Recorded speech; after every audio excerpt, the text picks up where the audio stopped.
Carolyn, we're in. All right.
Start now? Maybe wait.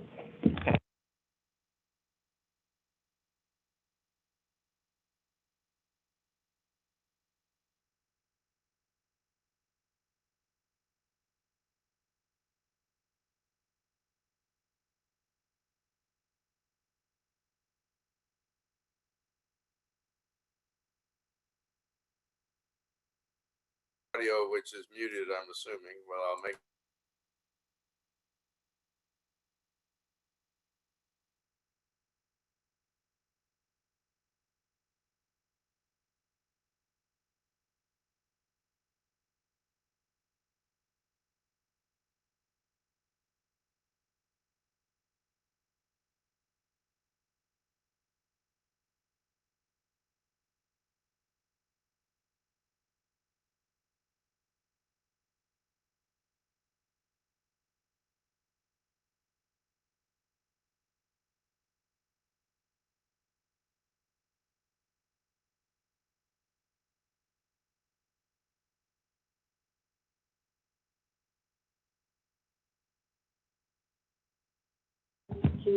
So, yeah.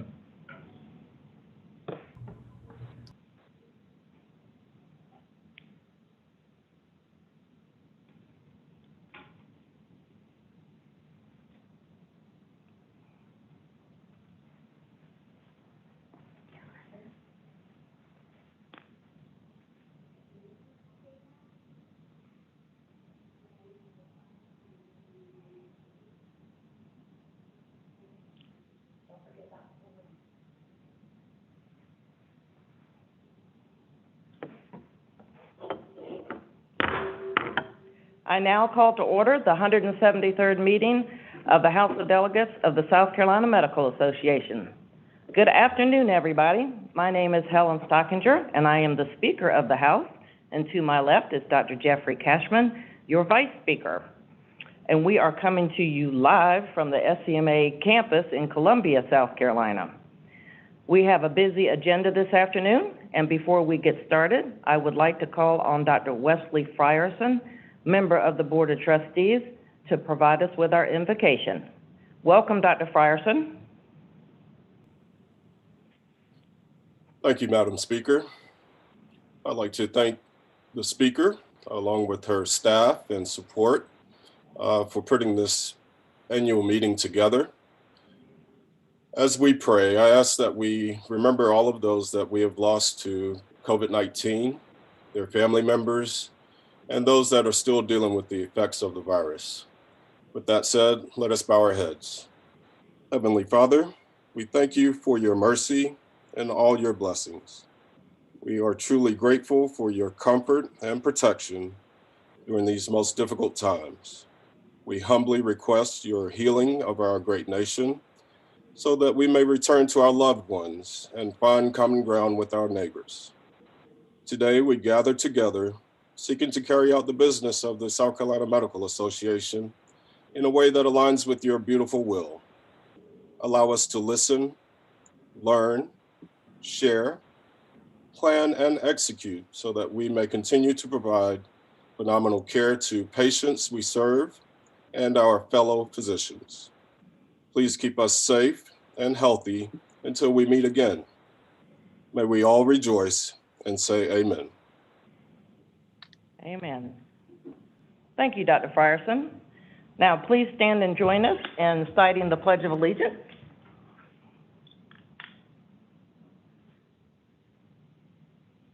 I pledge allegiance to the flag of the United States of America and to the republic for which it stands, one nation, under God, indivisible, with liberty and justice for all.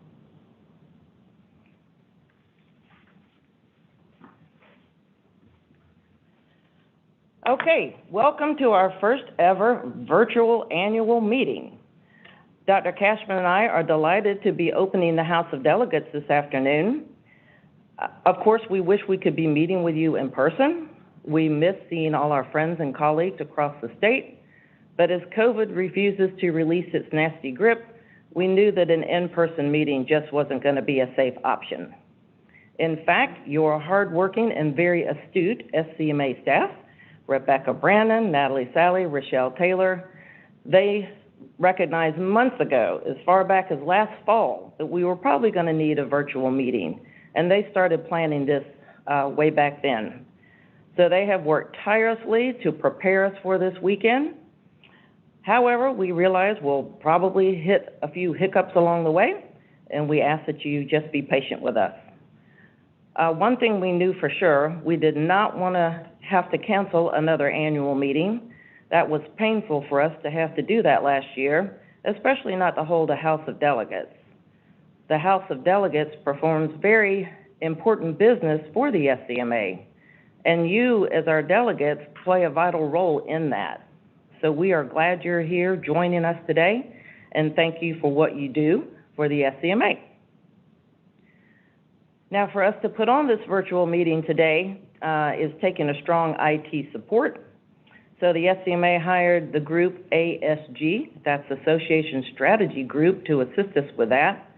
So coming up next will be a short video from Carolyn Jones and her team at ASG to give you a few pointers on how to maneuver through the Zoom platform this weekend.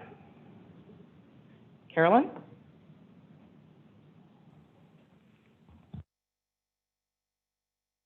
Hello, South Carolina Medical Association House of Delegate attendees. My name is Marco, and today I'm going to be telling you how to access the meeting for the House of Delegates, as well as how to interact and fill out polls and questions and such that might come about during the House of Delegates meeting. So to begin, we're at my email right now. This is an email that a panelist might receive. However, this still applies to all delegates as well. You're going to receive an email with a Zoom invitation.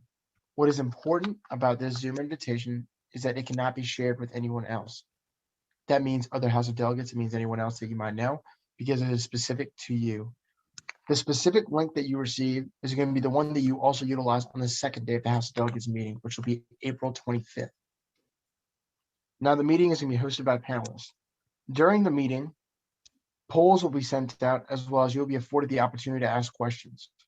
The protocol goes a little bit like this. If you want to vote in a poll, it's going to pop up in this format right here, outlining each of the options you have to select. You must select your option and click submit to submit an answer. Once you submit an answer and the polling is closed, the panelists are going to provide the data showing what option of the poll won the vote. It must also be noted that alternate delegates cannot participate in the polling. However, delegates are expected to. If you want to speak, type in the Q&A box only their first name, last name, district or specialty, and resolution number. Once the speaker states their name, they will be allowed to speak. SCMA support will use the chat box to directly send a message to let a member know they are in the queue to speak. The questions are going to be answered on a first-come, first-served basis, and that whoever poses a question first will be addressed first. For all other individuals interested in watching the House of Delegates meeting for the South Carolina Medical Association, they must visit the live YouTube link that will be provided later. There will be a live broadcast of the House of Delegates meeting. And that covers everything. Please feel free to reach out in regards to troubleshooting any issues you might encounter. Looking forward to seeing y'all on April 23rd and April 25th. Thank you so much. Thank you. Now, are we going to test one of those poll boxes now or later? I believe it'll be later. Okay, so later on when we get closer to elections, you can see how to cast a vote. All right, so at this point, we would like to acknowledge any new delegates who are visiting with us today for their first meeting. Ordinarily, we would ask you to stand up so we could actually see you, but instead what I'm going to ask you to do now is to please go into your chat box and type in your name and that you are a new delegate and your district and your specialty, and that will be there for us to see. So welcome new delegates. All right, now we would like to report that we have a quorum, and this quorum will stay in place through Sunday House of Delegates. All right, now we're going to start hearing from some of your speakers this afternoon, and that is my distinct pleasure to be introducing your first speaker today, and he is a very distinguished gentleman indeed, and it's South Carolina's own Dr. Jerry Harmon. Now, in a few weeks, for those of you who don't know, Dr. Harmon's going to be elected president of the American Medical Association. That's the AMA, all across the country. And when I Googled it this morning, it said they had over 200,000 members and over 500 delegates. So the AMA has actually sent a very nice bio introduction there on Dr. Harmon for you to read. And as you were reading that, I would like to tell you a personal story of when I met Dr. Harmon for the first time. And it was at a board meeting, and I was a pretty new trustee, and I didn't really know too many people. And Dr. Harmon came up and introduced himself, and we chatted some. And at the end of our chat, I was left with two distinct impressions. And my first impression was that I had just met a very kind and caring man who really listened to what I had to say. And I thought to myself, you know, those are all the traits you would want in your family doctor. And I bet Dr. Harmon has an amazing practice full of wonderful patients. And my second impression was that in just that short period of time, I had made a new friend. And I want to tell you that over all these years, those two impressions have held true. So I know you're going to enjoy what he has to say, so please join me in welcoming Dr. Jerry Harmon. Well, thanks, Madam Speaker. You're incredibly kind, and I appreciate that, Helen. I thank you for mentioning that I left a good impression on the first time. You only get that one chance, and I appreciate that. You're very kind. Let me comment. You've prompted something that I think is pretty neat. You talk about being a family doc and the reasons we enjoy being doctors. Last night I was at a softball game for my granddaughter. I was enjoying the game and sitting on the sidelines. And while I'm sitting there, my wife and I are sitting there. A lady comes up. She's holding an infant in her hands. He looks pretty happy. She looks delighted. She comes up. I'm wearing a mask. She's wearing a mask. And she comes up and she said, "Aren't you Dr. Harmon?" And we're between the mask. And I said, "Yeah, well, yes, I am." She said, "I thought so." She said, "You see that first baseman over there, coaching first base, or the coach coaching first base?" And I said, "Yeah." She said, "You delivered that child. You saved her life. She had what you call meconium aspiration. As soon as she was delivered, she had respiratory distress. You took care of her. You transported her to a higher level nursery. You rode in the ambulance with her, brought back good news. And now I'm holding her grandchild, my grandchild here. That strikes a little warm note in your heart. Tells you that you are appreciated in your profession. Tells all of us that we do something like that. And the impact we do is multi-generational. So just remember why we took the oath and what we're doing today, wearing these white coats and representing the SCMA and the medical profession.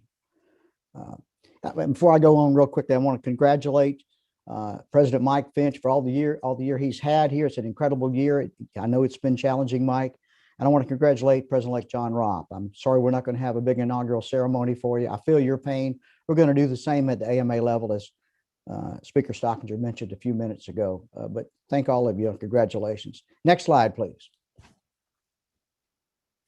We received recognition at the federal level. This is on the New York Stock Exchange, the big display right outside. NASDAQ stuck this up. couple months back. So with the nation in crisis, you answered with courage. Thank you, physicians. Hashtag we stand with docs. The AMA, that was on it all day one time this summer. And I think all of us earned this with gusto. Thank you. Next slide. I won't take too much time today. I'm going to run through a quick couple of slides. You can send me emails and text. I think we're under, in the virtual setting, a little bit of time pressure. So thank you very much. I think the AMA has done a pretty good job for most of us here. We've had major successes at the federal level. We've had some attempts and didn't quite get there. You'll see here we've done expansive telemedicine guidelines. I know you know about that. If you're practicing medicine these days, everybody's moved to a new paradigm of digital health. We're not there to totally doing patient care via telehealth, but we're doing a substantial more. We've made more strides in the last 10 months than we would have made in 10 years. No question about it, without the pandemic forcing our hands. We've got new CPT codes. We've got authorization for payment from CMS and other vendors. We have expansive telemedicine guidelines that are continuing, hopefully past the pandemic. We've had testing issues. Early on, we didn't have enough testing that we could have available in our practices. We worried about PPE. We worried about funding and for our practices when we had to transition from hands-on medicine to telehealth. We had a lot of economic relief that came through with the CARES Act. We had new approval and rapid expansion of CPT codes that allowed us to care for patients in a new environment and still get compensated. So we weren't all volunteering our times and managed to some degree, most of us, to keep our practices open. We did, and the last bullet on this one is kind of a challenge for all of us. We asked the government and for private prior authorization requirements. And I've got to say, good luck with that. I think we're still fighting that prior authorization burden all the time. I'll address it real quickly later on in my presentation. Next slide, please. We're going to talk about now for the next couple of slides, and then good audio. Thank you. Next slide, please. One of the challenges we're trying to do here at the AMA, and all of us are in our practices, is trying to get vaccine acceptance to improve. We've had pretty good results with that. We really have. This slide shows an interesting number of statistics. 55% of Black adults have already been vaccinated or plan to. That's up for 14% from just about January. So in the last 3 or 4 months, we've had a substantial increase in our reception of the vaccine program among our Black Americans. And I'll tell you, that's been effective. I've personally gone out to a couple of audiences in rural South Carolina. Certainly that's where most of us practice, I think, is in rural South Carolina. But in rural Georgetown and Williamsburg County, I've got a lot of preacher friends that we've had. I've been able to go to their congregations, their churches after hours. My wife is a volunteer nurse. She's been out there with us. We vaccinated a couple hundred on site. We really had more success with the Johnson & Johnson vaccine because it was a single dose with minimal freezing and refrigeration requirements. That hold on the J&J vaccine has put a little wrinkle and a hitch in our giddy up there, but we're still moving along with the Moderna product, which is an easier product than the Pfizer product as far as cold storage. 61% of Latinos have polled have been vaccinated or plan to be, 64% of whites. So that's better than half of all Americans. And the good number here, I've seen higher numbers of 21% refusing to be vaccinated. This is a poll that's just done about 2 weeks ago from Kaiser Health. They say only 13% of adults in the US are definitely not going to be vaccinated. So we've got a pretty rich target audience. We need to make sure our efforts get our vaccine in the arms. Next slide, please. One of the things AMA is going to do is have an ad council. We have partnered and become a sponsor with the ad council. And with among that ad council will be a couple of good video spots with Facebook and other folks. I'm actually going to do a video of this next week, and you'll see my friendly faces, as Helen talked about it, walking down the halls with this white coat on in a healthcare environment, advocating how safe vaccines are and how appropriate it is to receive it. That'll be good for all of us. And I'm hoping that we'll get an audience in the social media as well as the earned media. Next slide. One of the things we're going to do, we have to do this, and y'all know it here in South Carolina as much as anybody does. We need to reach the communities that have been hit most hard by this coronavirus pandemic. You know, in my community and in many of our communities here in South Carolina, our Black, Latino, and Native American communities have all been hit a little bit harder than the white community. And it's multifactorial, of course. In my community, many of the workers that are probably overrepresented in certain job descriptions, such as support industries, utility workers, community, county resources that could not be done by telehealth, could not be done working from home. And you had to get out there and be exposed in the public. So that is disproportionately represented in our communities of color. And of course, then we see disproportionate impact of the coronavirus upon that community. We've seen statistics, and these are valid, that the likelihood of having a substantial illness and disability and death from coronavirus is anywhere from 1.4 to 2.4 times more frequent in a non-white patient.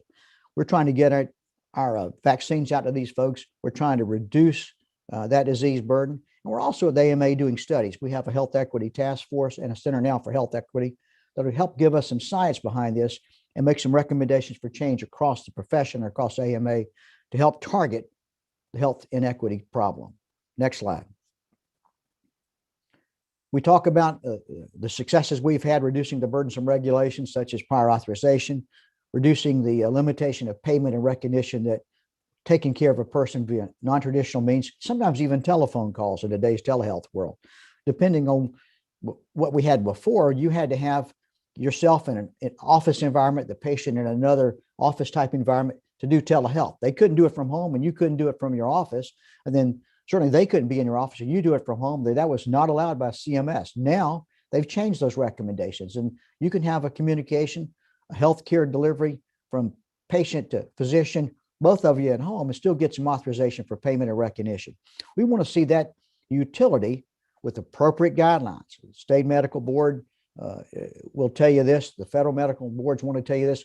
We need to have that available, but we need to have some guidelines, some accountability so that we can ensure quality and accountability under those guidelines so that we're just not freewheeling these telehealth systems. And that's going to be a bit of a challenge, but I think all of us as professionals realize that has to happen.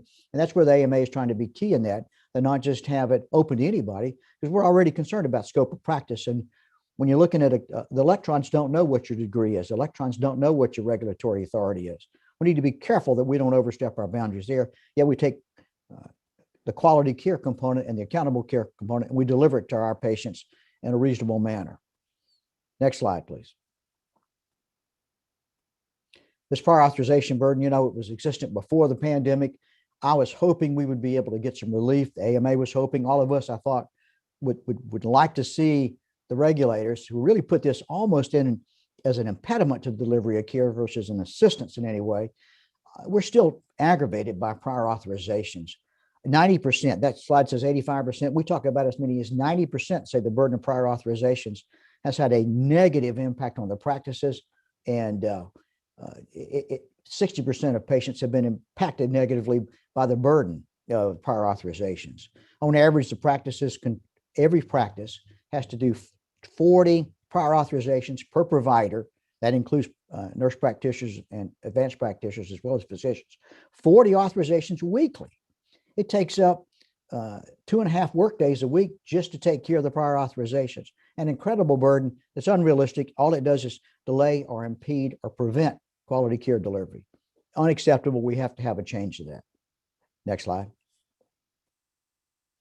I think all of us have heard the term physician burnout. Certainly we've been worried about that. I'll tell you, we announced at the AMA that physician burnout was a crisis as long ago as 2017. Since we've approached that, we've made a couple of resources available on our website. We've had resources available with seminars, webinars. We've addressed this so that it's available to residency program directors among young physicians, interns, medical students. We're trying to prevent medical student, resident, and physician burnout. The numbers are improving, although still 40%, 38 to 40% of physicians do profess concerns about burnout. They are tiring. They're thinking about early retirement. We have had some improvement in the physician suicide rates. All in all, physician burnout is still a very present concern, but we're actually making some impact and we're seeing less burnout. I think not only because of our efforts, but because we've grown stronger. We've understood a little bit more about how to handle it. We've recognized this among our professionals, our communities, and we're assuming some responsibility to alleviate the burden emotionally as well as physically on our patients, on our physicians as they care for patients. Next slide. I want to tell you one of the things about this pandemic that is good. We actually have had, when we're doing these surveys about burnout, we actually have had physicians tell us that 34%, 1 out of 3, feels more valuable, gets a sense of reward, accomplishment. I mentioned when I opened up about how the grandmother brought her granddaughter to me, said, Dr. Herman, you delivered this baby, and that coach on first base is alive because of your skills, your medical concerns. Boy, that's a humbling thought when you think about that. But we've also seen that 1 out of 3 doctors has felt more valuable, has felt more needed, has felt that professional, emotional component and the elevation of why they took the oath, why they're practicing today, wearing the white coat, using the stethoscope, listening to patients and providing care, even in an overextended work environment, even in the COVID pandemic, and even via new paradigms such as telehealth. They feel professionally satisfied.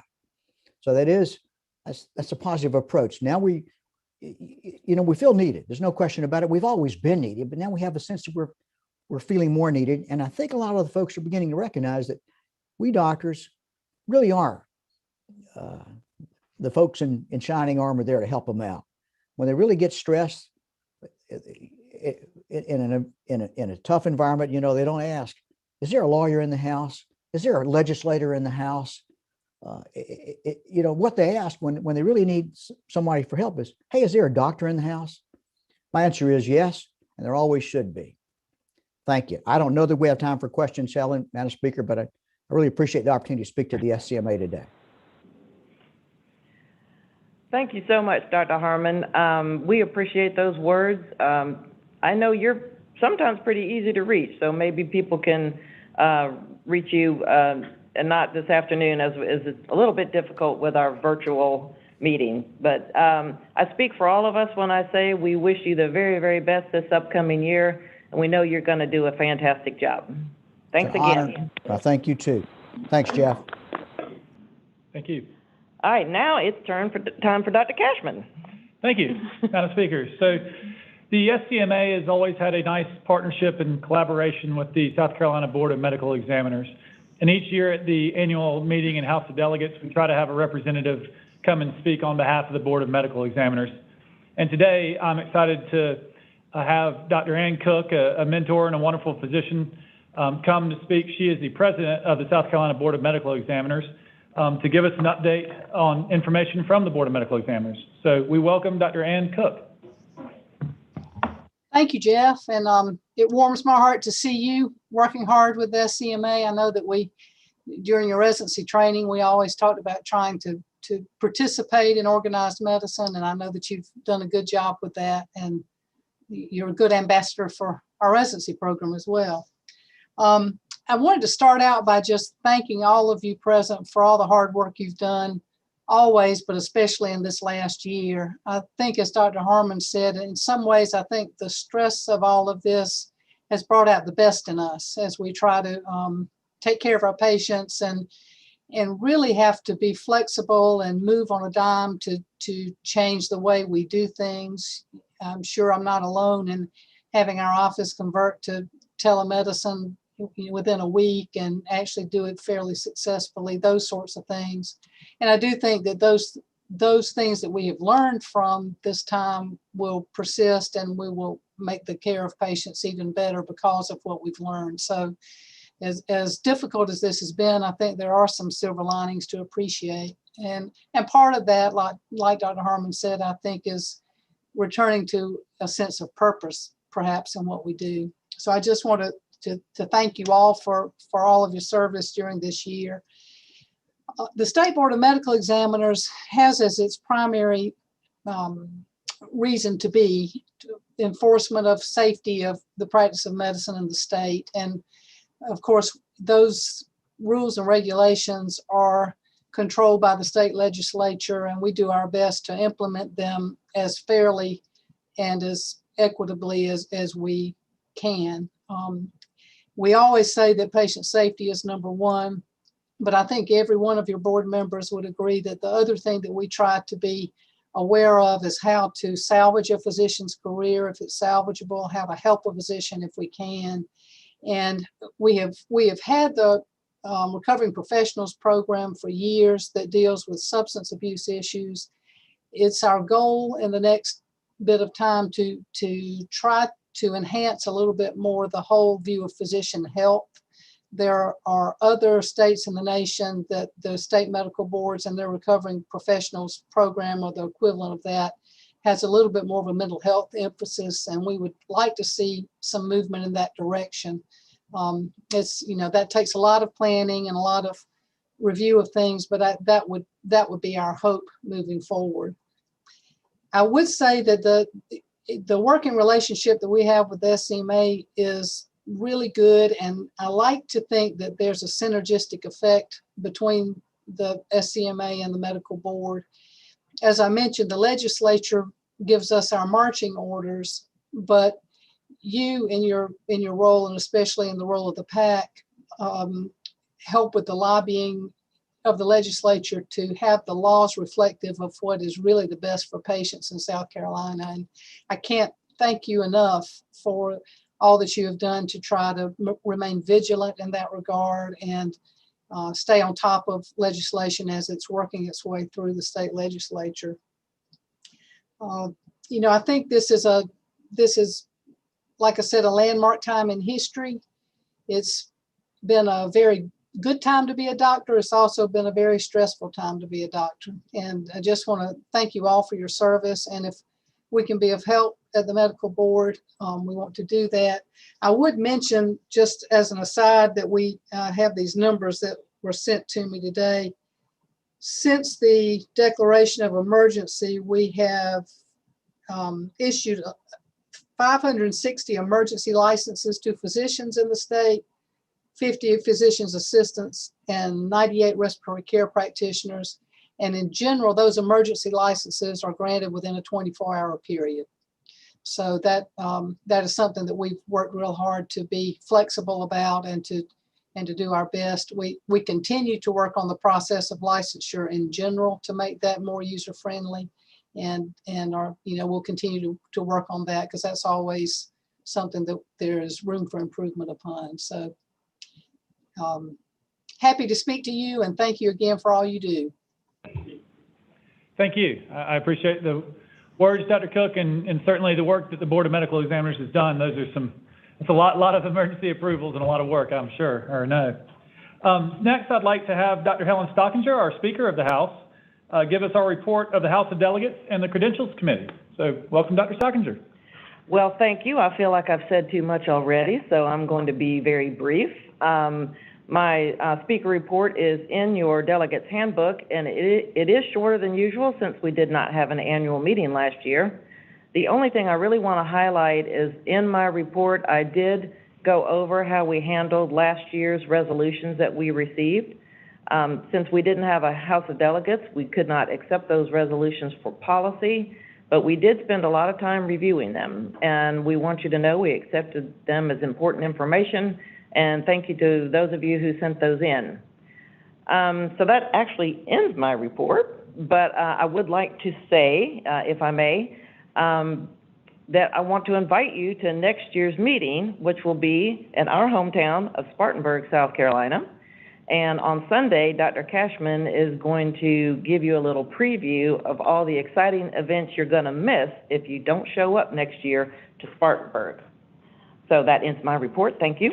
Thank you, Speaker Stockinger. So it will be an exciting time, and we'll have a little more discussion about that for the next meeting. We look forward to having everyone in person. Next, I'd like to introduce Dr. Mays DeBose, who is the chairman of the Board of Trustees for the South Carolina Medical Association, to give us his report, the chairman's report. We welcome Dr. Mays DeBose.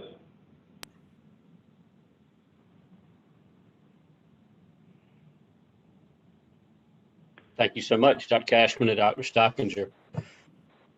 Serving as the chair of the South Carolina Medical Association Board of Trustees during 2020, right after the novel coronavirus hit, has been a true challenge, but it's been a pleasure to work with fellow physicians and the SCMA staff to overcome what's undoubtedly been one of the most challenging years for our profession.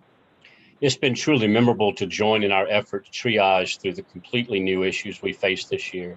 We've especially seen what the government can and cannot do and have worked to make the system better. The SCMA has held strong, but we've been forced to adapt. There was no annual meeting, no CMEs to host, and only virtual gatherings. Many of our pressing legislative issues were no longer germane with the new fight the General Assembly had on their hands. And it was with sadness that we saw many physicians choose to retire after a long year of uncertainty. This certainly was not the year we expected when we celebrated New Year's Eve in 2019. But the SCMA was not deterred. When Governor McMaster declared a state of emergency on March 13th, the SCMA led the fight for payment parity for telehealth. By March 19th, Blue Cross Blue Shield agreed to reimburse telehealth visits at an equal rate to in-office encounters, and other insurance companies began to follow. The SCMA also worked at a federal level for us, obtaining Medicare waivers as well as speaking to our federal delegation about issues. The SCMA did exactly what an organization should do for physicians. It was in the wings with constant support. It pushed out the most high yield of the mountains of new information on COVID-19, using its newsletters, even to non-members when it was warranted. We also utilized online CMEs that could be used live or taken later through the online platform. And with a partnership with Blue Cross Blue Shield, the SCMA provided 15 hours of free CME on COVID-19. We also co-chaired the Pandemic Healthcare Advisory Council, and several physicians participated. It's been difficult to witness the destruction that COVID has brought to our patients, our economy, and our practices. A frightening new disease poured through the doors of our emergency rooms. Our children studied alone without the camaraderie of their fellow students. Our laughter waned and our emotional endurance grew thin. We learned to utilize virtual visits with our patients. Perhaps most importantly, COVID-19 has highlighted the disparities that still exist in our healthcare system and has created a strong stirring in the medical field to work harder to fix itself and its biases, because there was no denying that communities with more underlying conditions were hit harder than others by this disease. As 2021 arrived, we began to cautiously celebrate a shift towards normalcy. For the SCMA, there's no denying it's been a tough year. Our staff is smaller than it was in past years. Just as we saw our membership numbers stabilize, we were hit by COVID-19. We were touched by the members who called in to state they hoped to be back as soon as their practice was back on its feet, and the members who called to say they were sorry, but they decided to retire. The SCMA will continue to show physicians the value of organized medicine and the benefits of membership. We've added several new membership benefits this year, from legal discounts to free mortgage closings. We've appointed SCMA members to over 15 statewide boards, including the Department of Environmental Health and Department of Mental Health. And we provided practices grant dollars to assist with EHR connectivity. We've tried to reduce burnout through grants and also helping practices become PCMH qualified. As I close my year as the first and hopefully only pandemic chairman, auspicious title, I know that the SCMA is doing great things. I know that I've left the SCMA ready to move forward under the next chairman, and I look forward to our future events where we can gather face to face. Thank you. Thank you, Dr. DeBose. I can certainly speak on behalf of myself, but also the board, to say we appreciate all the sacrifice of time and effort that you have done over this very challenging year, and for all the work that you've given. Next, I'd like to welcome Dr. Fritz Budehorn, the chairman of the South Carolina MedPAC, to offer the report of the South Carolina MedPAC. We welcome Dr. Fritz Budehorn. Hello, thank you very much, Jeff. I appreciate it. This has been a very challenging year, and I would like to touch on how MedPAC has been very important during this pandemic. Crucial during this time that we have developed relationships with our elected officials, as has already been mentioned. Governor McMaster, due to our relationships with him, was able to help us during this pandemic. We've had a bill passed just today, which is going to provide COVID liability protection for physicians, which has been one of our major legislative efforts. This will protect physicians in their practice of medicine in their office from liability. extraordinarily important. We cannot get this done without South Carolina MedPAC. Why should you get involved with South Carolina MedPAC? Number one, you need to be understand the massive amounts of material that and legislation that appears down in Columbia on a daily basis. I've got the MedPAC report, which is about 13 pages long here, which are the bills that we are monitoring at the State House. None of us have the time to do this ourselves. This is why SC MedPAC helps us in the State House. It is absolutely essential that we continue to treat our patients and have someone helping us in the State House to monitor bills that will affect us, our profession, and our patients. SC MedPAC is the only organization that does this for all physicians. I can give you several examples, which in the interest of time, I will abbreviate. One example is scope of practice issues which occur on a daily and annual basis. Currently, we have the certified nurse practitioners of anesthesia, which are attempting to gain independent practice in our state. We have fought hard with our anesthesia colleagues to preserve scope of practice of anesthesiologists. This is one example, which is ongoing and beginning again next week. We need to be involved because those who are fighting to encroach upon physicians' scope of practice are involved. An example is, once again, CRNAs. This past year, we testified, myself, Dr. Walker, and two, maybe three other physicians. That was 5 physicians in the subcommittee room, and the remaining 200 seats were filled with white coat CRNAs. So those who choose to try to expand their scope of practice via legislation are very active, and we need to be so as well. So I want to thank everybody who has already given this year. We've got $27,000 this year. We're hoping to raise more. And I've made some side bets that we can do that this year more so than most years because we're all sitting at a computer. So everybody at your house right now, all you have to do is go into Google and you type in SC MedPAC, search. You'll have a donate window that comes up. Click donate. And you just enter your credit card information. We promise we won't sell that to anyone. This is very private.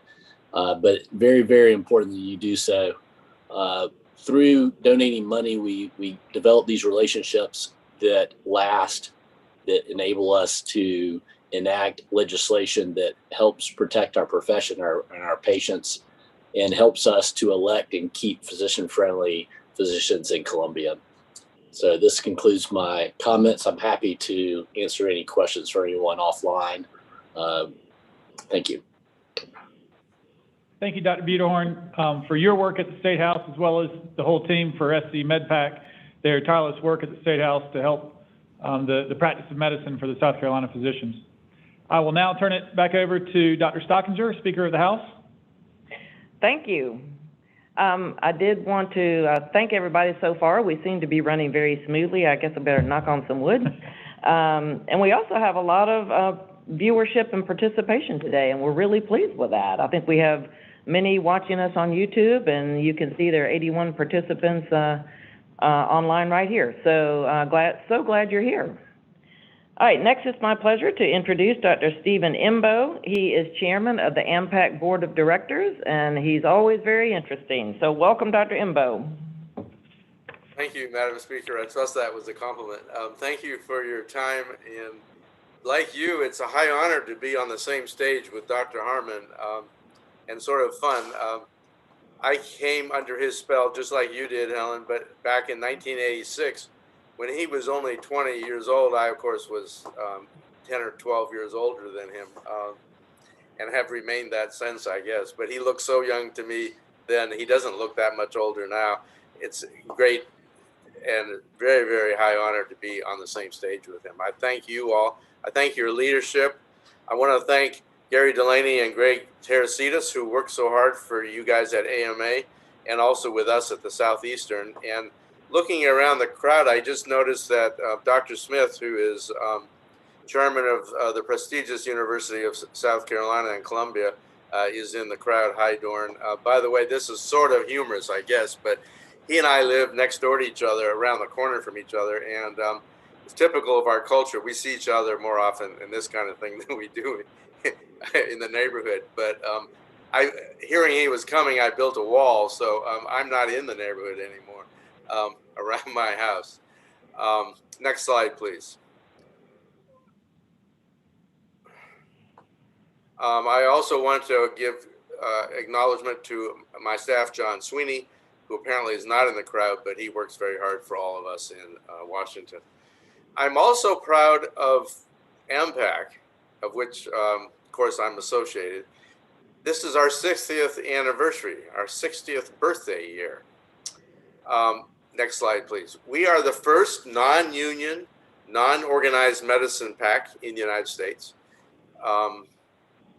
Let's see, you missed my next slide, I guess. Thank you. We are the first PAC to develop training programs where we actually teach people how to raise money and how to be candidates. So there's both a fundraising program and a candidate program for doctors, but also for non-physicians wanting to be politicians. And we also had another first in our history, and that is to do independent expenditures, which is money that is not discussed with campaigns and is done secretly, except for the FEC filings. Next slide, please. This year, however, we've run into a bit of a headwind, and Fritz has talked about that with you all already about MedPAC, and we're in the same boat. We're down about 25% this year over last year. When you talk about the cycle doesn't necessarily go from January to January, but November to November. But among the House of Delegates and the AMA people who come to Chicago, we're down even more. Our renewals are only 25 to 30%. And so we need help. We need you to renew your AMPAC membership. Next slide, please. South Carolina is about the same boat as everybody else. So I've been sending some emails and some polite phone calls to members of you guys that are involved and you women that are involved in AMA, particularly on what's called the delegation. We want you to renew your membership. In fact, I'm going to do something that is not from John, but from me, a surprise. And that's because I live right here in South Carolina. I'm a past chair of MedPAC, actually. And so I give you a challenge. Whatever your 4 leadership will do, the president-elect, the chair of the board, and the chair of MedPAC, whatever they contribute between now and next Saturday, 8 days from now, I will match in toto as my personal donation to MedPAC. And of course, I have a way to find out how much it is and when it was done. So I want to thank you very much. Thank you for this time, and thank you for all you do for South Carolina. And it's fun to be back home again, and I really appreciate the warm welcome. Thank you very much. Thank you, Dr. Imbo, and we'll work on that challenge. Very good. Okay, up next, you're going to hear from the president of the SCMA, Dr. Michael Finch, is going to give his report. And as Dr. Harmon alluded to, he's had a difficult, challenging year being president during a COVID pandemic, but he has done outstanding work, and we congratulate him on his year. So please welcome Dr. Michael Finch.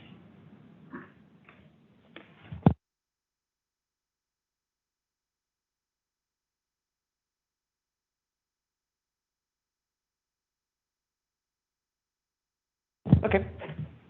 All right, Dr. Finch is having some difficulties. We'll have him later, I believe. Now, usually up next is Dr. Teresitas to give his AMA report, but what he has told us to tell you is that his report is in the Delegates Handbook under B24, so please just reference that. So next, I'm going to turn it back over to Dr. Cashman to give the poster presentation awards.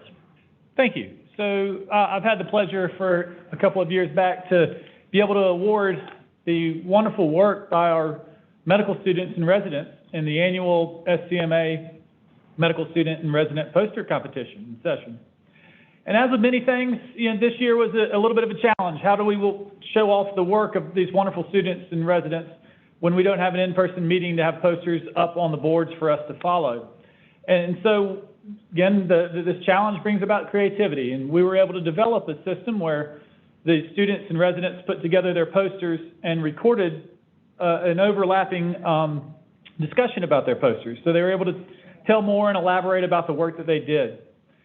It was really wonderfully received. It was great that people, instead of having a smaller amount of time that they could see the posters up and a small amount of time for the students and residents to be there discussing their posters, many more delegates and members were able to go and review the posters and see the great work that these students and residents have done. And I certainly encourage you to go and take a look and review the posters and these students and residents have done. If there's anything that interests you or you want to continue to work with them or expand that work, please, I know they would be very happy to have you reach out. With all of that said, we also want to bring about that healthy competition, the fun of the competition of the posters. And so I'd like to thank the SCMA Young Physicians section for coming together to help with the judging of the posters and to making sure we had enough judges to go through and review the posters and offer scoring. There were many, many tremendous submissions, but we have to choose a top three. And so without further ado, I know everyone's waiting with bated breath. I'd like to announce that the third place for the poster competition with a research topic titled Evaluating the Utility of Ventricular Gallbladder Shunt in Pediatric Hydrocephalus, Long-Term Outcomes and Complications. The third-year medical student from the USC School of Medicine in Greenville, Mr. Tristan Mackey.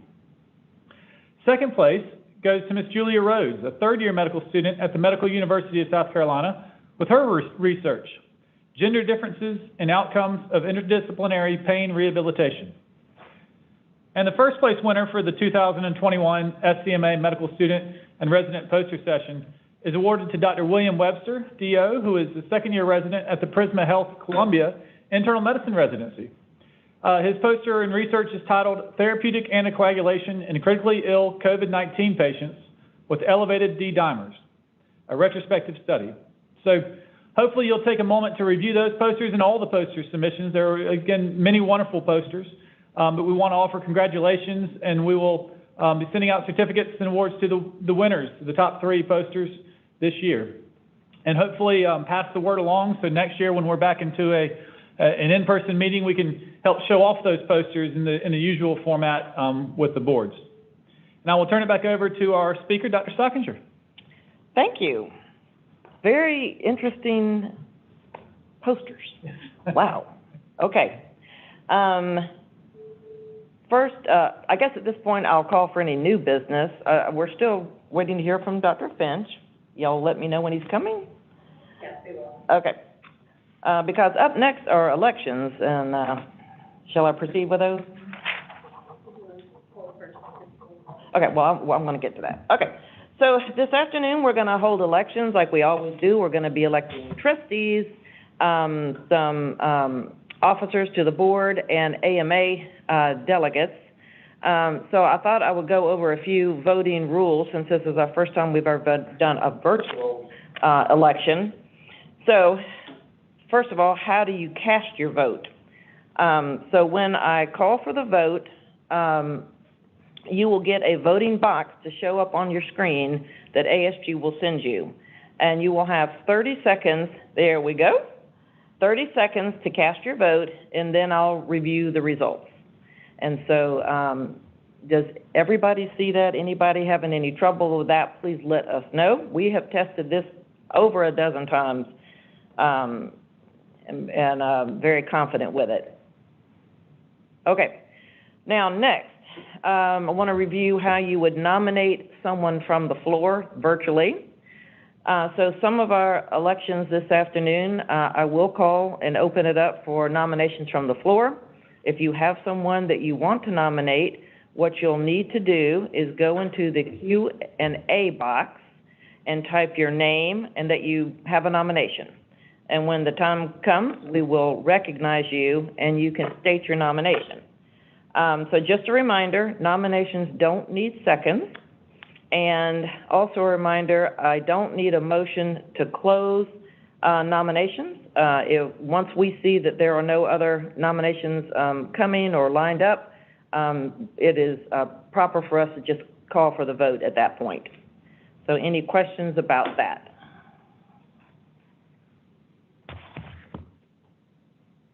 Okay. Well, let's proceed then. First, we will vote for trustees. Your Board of Trustees is divided into even and odd districts. This year, we will be voting on the odd districts. So your trustees are nominated by their county medical society and districts.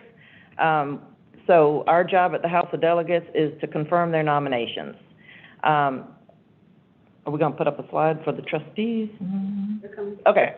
All right. So I was going to show you that it turns out that all of the trustees this year in the odd districts are eligible for re-election. So this year we put them all in one box, and it's called a consent calendar, and so we will vote on them now. Let me give you a minute to look through that. Basically, we are confirming these nominations. All right. So all in favor of confirming these trustees, please vote yes in your vote box that's going to appear right now. Please give us 1 second to launch the vote.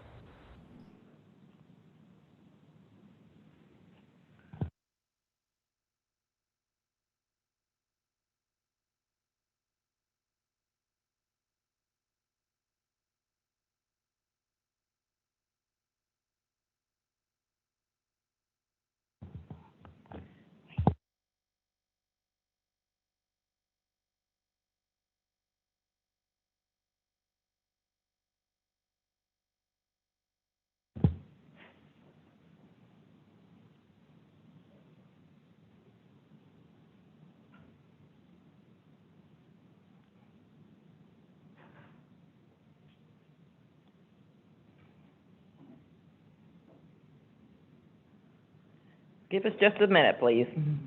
There we go. Okay.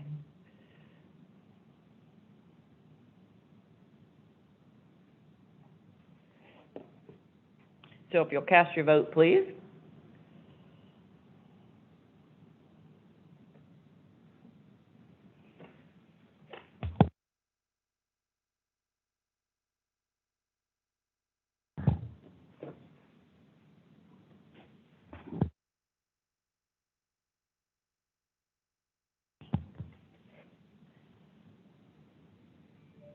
Hopefully I'm going to see a result. All right. Congratulations, trustees. You have been reelected. Okay. Next, we will vote for officers. And the first office for election is for the office of President-elect. And we actually have a video nomination for you to see.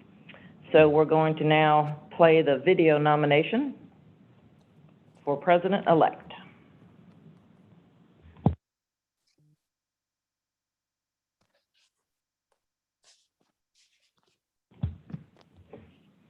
Madam Speaker, Mr. President, Mr. Chairman, members of the Board of Trustees, and members of the South Carolina Medical Association, it is my distinct honor to share this video nomination with you today in submitting the name of my good friend, Dr. Chris Yakel, for the position of President-elect of the SCMA.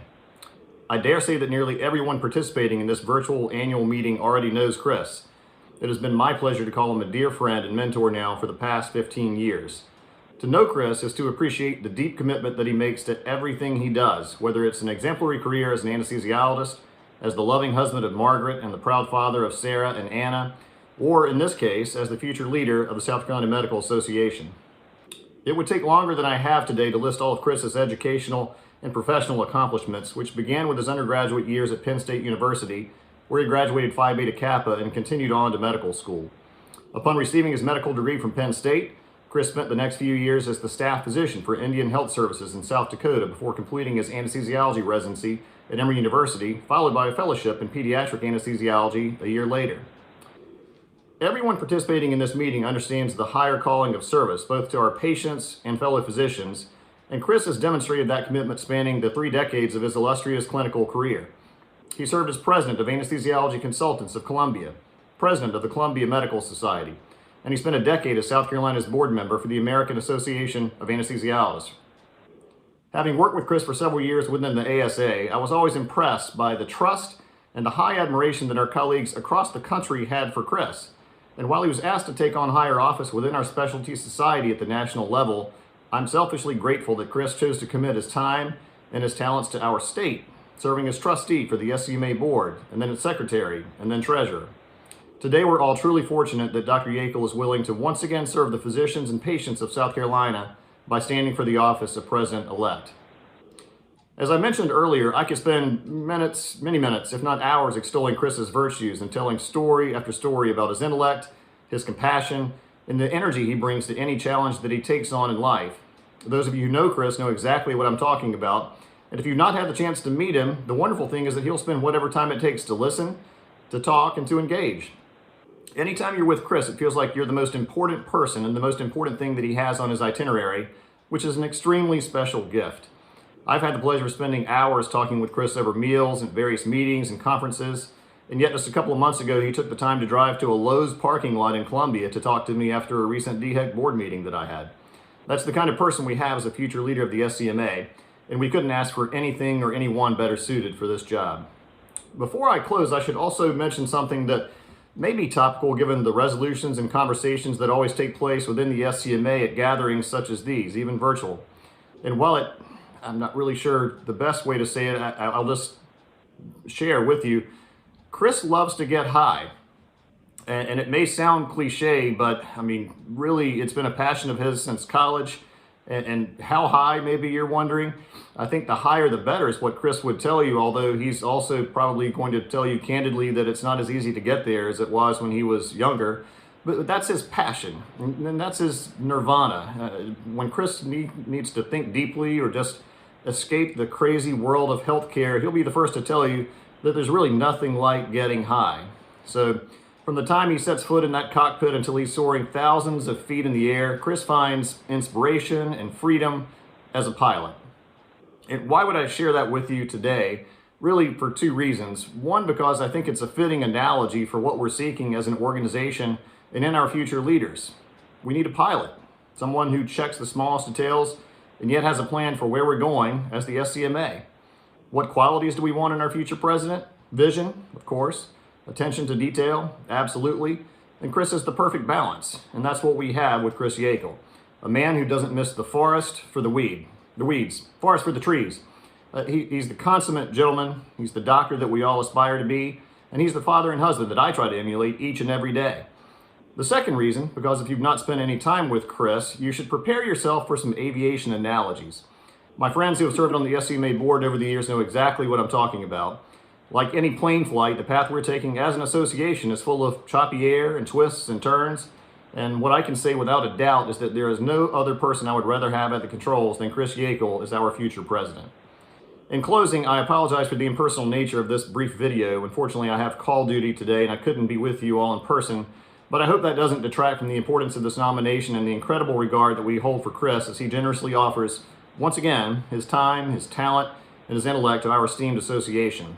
I even took the time to put on a suit, or most of a suit, to demonstrate just how much I admire my good friend. And now that Prisma Health has merged our departments, I think I can even call him my cousin or possibly my sibling. So it is with great pleasure, Madam Speaker, that I rise. Actually, I'm going to stay seated to nominate Dr. Chris Yackel as President-elect of the South Carolina Medical Association. Thank you, Dr. Morgan. I don't know when I've ever heard a better nomination. That was really something. But I do have to open up nominations to the floor. So if there are any other nominations, please enter your Q&A box now.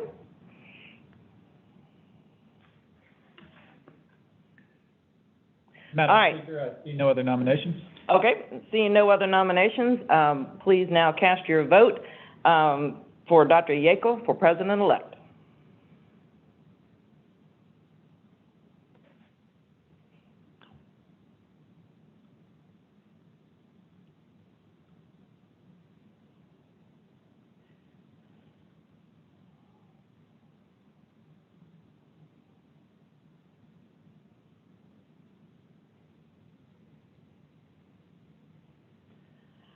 All right.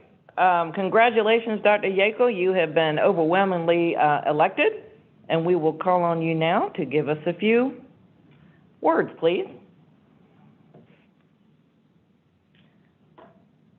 Welcome, Dr. Yekel.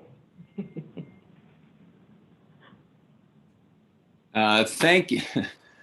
Thank you very much, Madam Speaker, officers, Board of Trustee members, past presidents, House of Delegate members and delegates, and SCMA staff. And I really don't know how to thank Dr. Morgan for his virtual nomination and his comments. Far too generous. And to all on the Zoom screen and off, I want to thank everyone who is making this virtual SCMA annual meeting possible. Excellent job, excellent job. And I am deeply honored to receive this vote of support from you, the House of Delegates, and I'm inspired by those who have already served in this role. And most recently, we know it's been Dr. John Robb. In 1986, as a new physician in practice in Columbia, I joined the Columbia Medical Society and the South Carolina Medical Association. And the following 35 years have been a blur at times, I'll admit, but it remains clear to me that these organizations provide vital support for our profession of medicine. It has always been a pleasure to know and work with many physicians and staff throughout the state over those decades. We are better together, and you all have made me a better physician. And I don't need to tell any of you that the landscape of healthcare in South Carolina continues to change and that we are surrounded by challenges. You've heard that already, and you'll continue to hear it. But from this side of my computer, I look forward with confidence to continuing the SCMA's evolutionary, yes, dreamliner work to serve and support our profession of medicine as we continue in our vocations to improve the health of our patients here in South Carolina. And thank you again. I'm honored. Thank you, Dr. Yekel, and congratulations again. Okay, next office for election is for the treasurer of the Board of Trustees. The treasurer is actually a position that is nominated by the board, and the board this year has nominated Dr. Mays DeBose. So we will vote now for Dr. Mays DeBose for treasurer.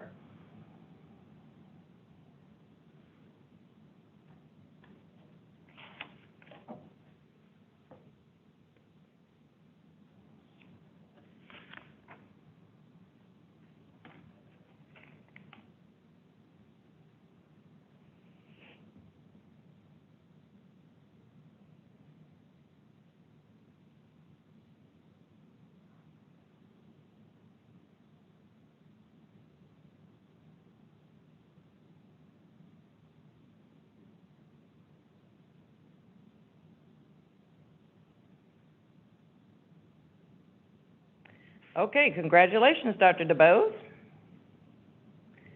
All right, next positions we will vote for will be for the AMA delegates and alternates. And I'm hoping we're going to have a slide to put up about the delegates for you to see. I'm just going to be honest with you. When it comes to voting for the AMA delegates, I get pretty confused. These delegates have some unusual terms, and they are constantly shifting and moving and changing about. And honestly, it's a little hard for me to keep up with them. But I do want to say this, without a doubt, that your AMA delegation is very strong. And for a state the size of South Carolina, they have a lot of clout. And I know that because I've been there and I've seen them in action. So what we have proposed for you today is that Dr. Delaney has nominated Dr. Tarasidis to serve an additional term extension from 2021 to 2022-23.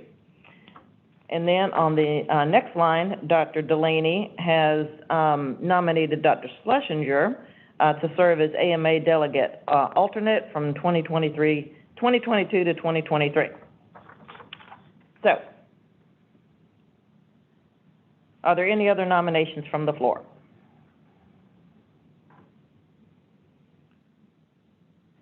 All right. Madam Speaker, I see no other nominations. Thank you, Dr. Cashman. So now, please vote for your AMA delegates.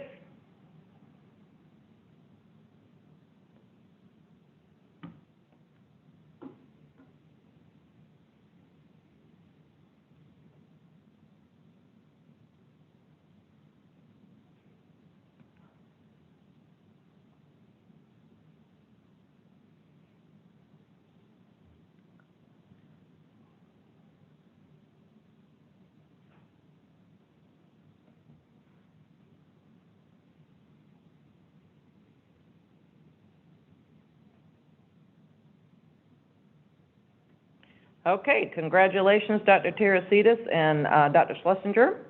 You have been elected. All right, that concludes our elections. And now I do believe we are ready to have Dr. Finch speak. Dr. Finch? There he is. How about now? Are we good?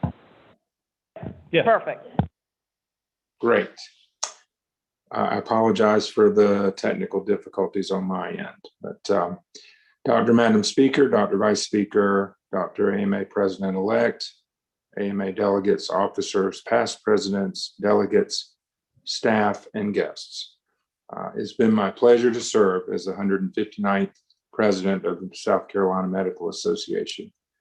To say it was an unusual year would be a tremendous understatement, as we witnessed as an association, state, country, and world population a once in every 100 years pandemic and the COVID-19 event that began in March of 2020 here in South Carolina and around the world. Our 2020 annual meeting had to be canceled in rapid order, and I was inaugurated via video conference on May 1st, just with the Board of Trustees present.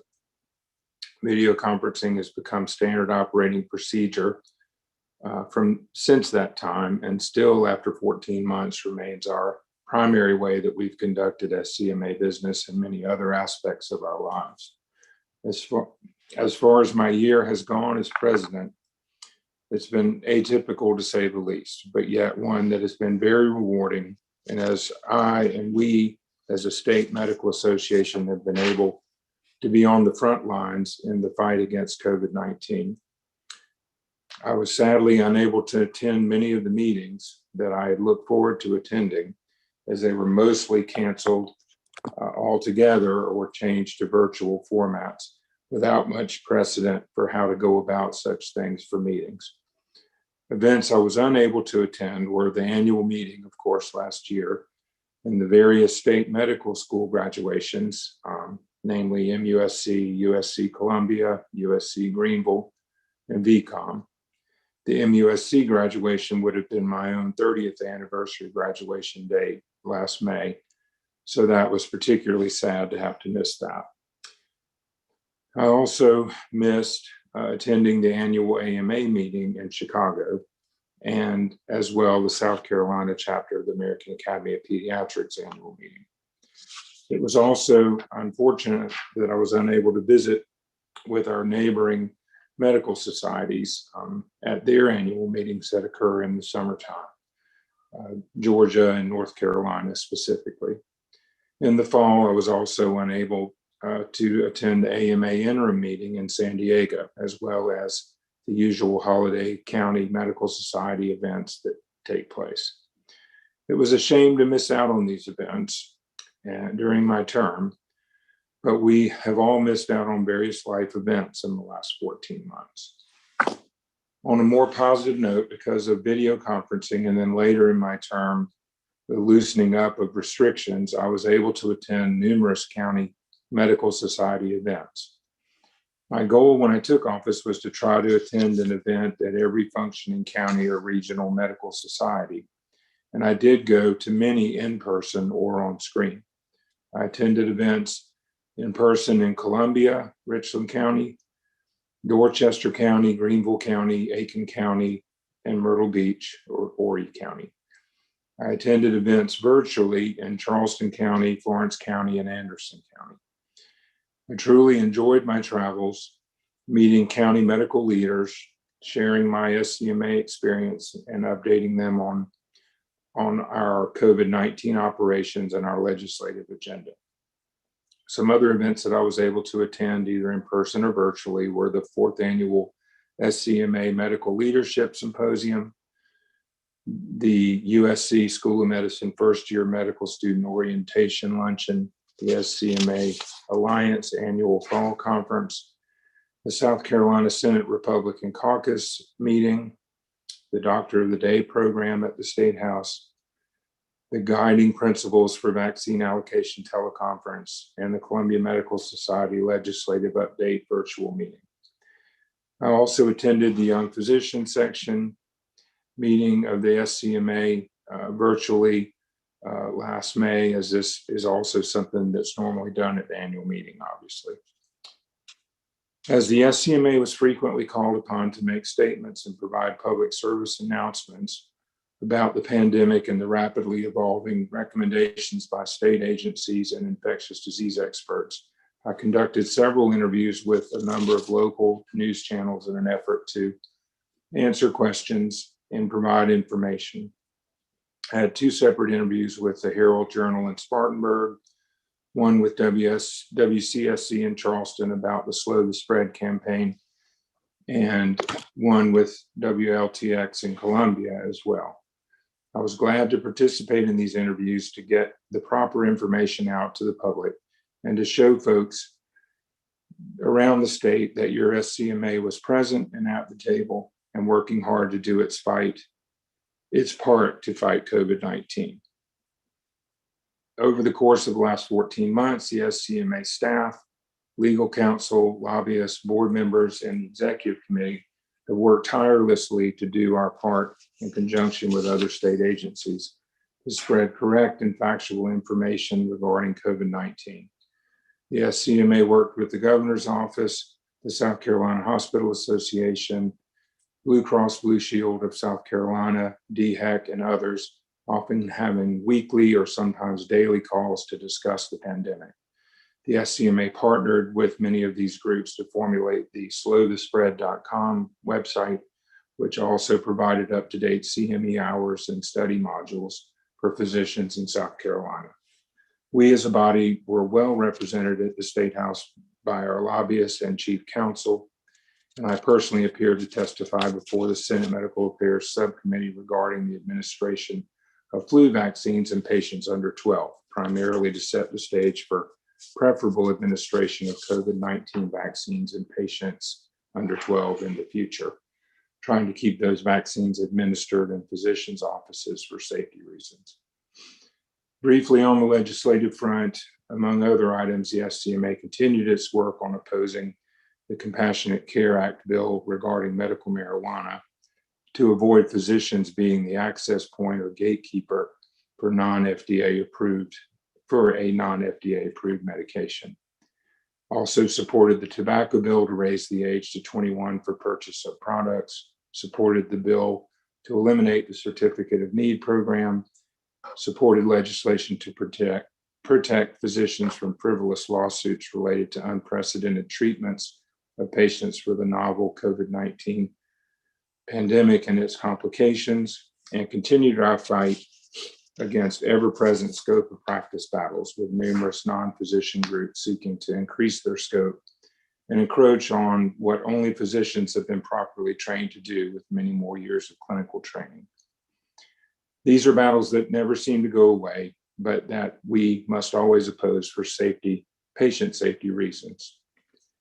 In closing, I must say that while this past year has been much different than I had anticipated, I would not trade the experience to lead the organization for anything.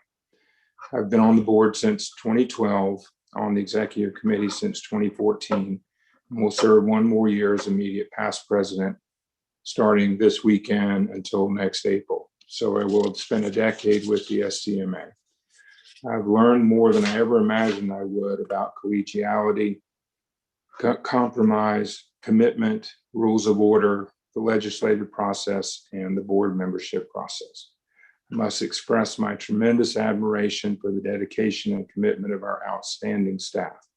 While many faces have come and gone in the decade that I have been here, I depart with great appreciation for what these folks do day in and day out for our association, the physicians of the state, and the patients of our state.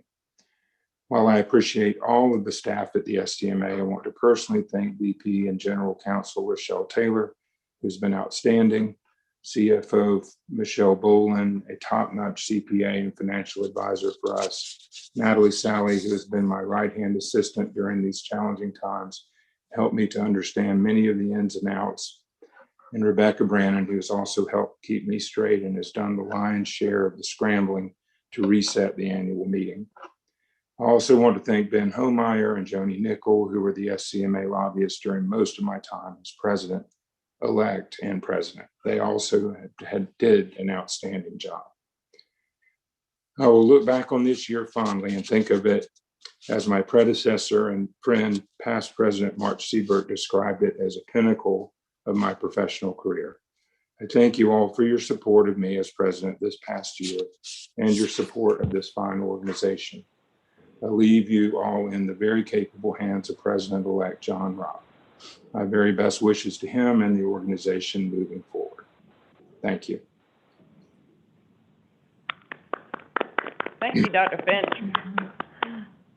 Thank you all. And I think to follow this, normally if we were meeting in person, I would have all the past presidents stand and be recognized in the front row.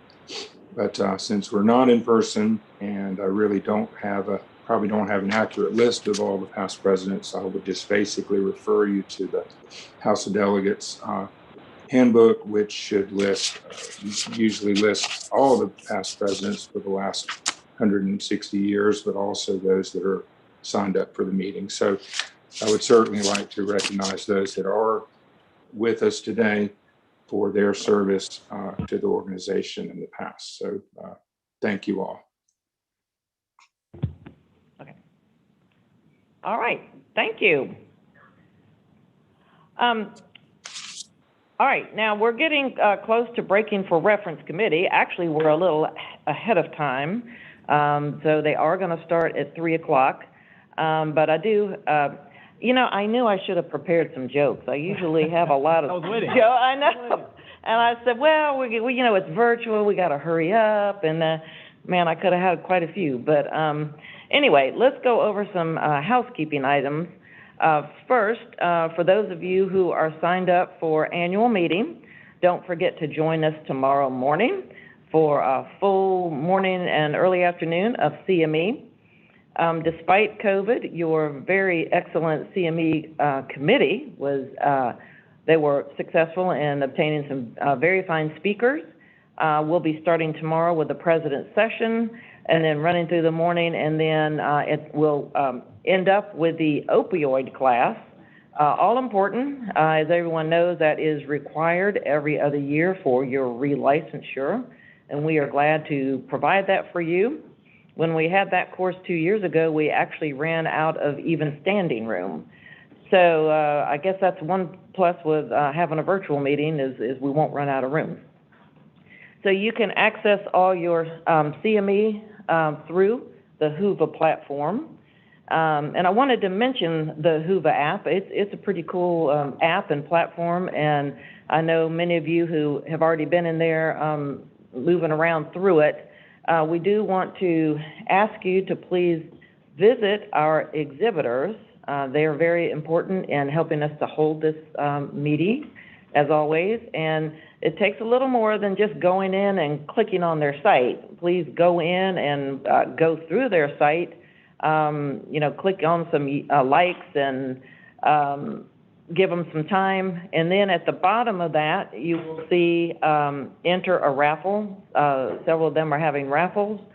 And then below that, you'll see a button that says connect with us. And there is another fine raffle. That's actually a raffle given by your SCMA.